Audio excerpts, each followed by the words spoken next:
Well, brothers, they're doing it again. They're doing the same thing they did 4 years ago, right before the 2016 election. They attempted to shame us. They attempted to scare us. They attempted to strong arm us into supporting someone who was not for our best interest. And you know who I'm talking about. I'm talking about Hillary Clinton.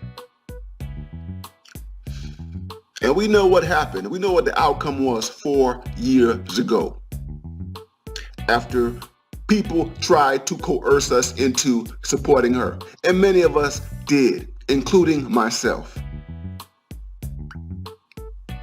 And she lost.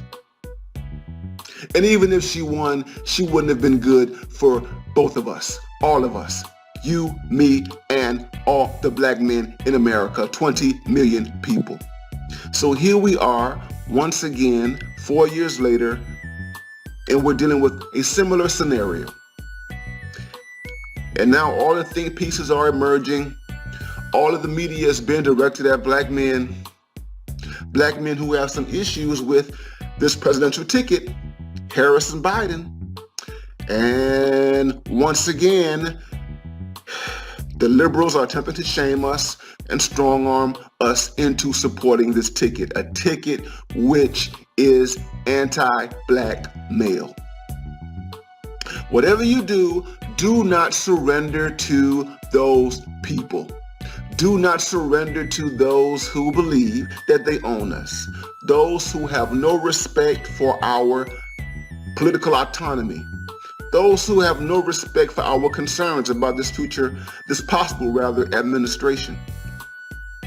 Those who belittle the fact that we are in the midst of an election where you have two cops, two bona fide public officials who have supported the most heinous crime policies produced since the 1960s.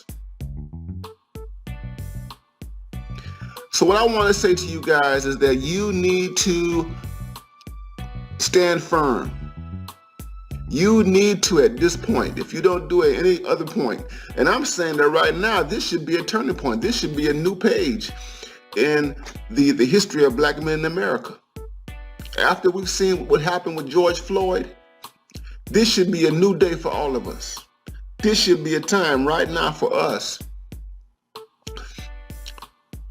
to begin something different, to create our own identity as black men, to recognize that the civil rights establishment is not for us, to recognize that the black liberals are not for us, to recognize that white liberals and white leftists, they just want to use us as political tools, to recognize that Donald Trump is not something to be feared. We live in conditions that are already horrible, already abject. We live with the worst of white supremacy. So there's nothing to be fearful of. No possible future can emerge that is worse than what we're dealing with right now. And the only people who are really scared are those who don't live like black men. And what we need to do right now at this very moment is to let the world know that a change is here and that we're going to move in a different direction. So what you brothers need to do is you need to become independent of the people around you, independent of your mother, your sister, your aunt, your nieces, your daughters, your grandmother, all those forces in the black community that want to strong arm you, that think they own you or control you.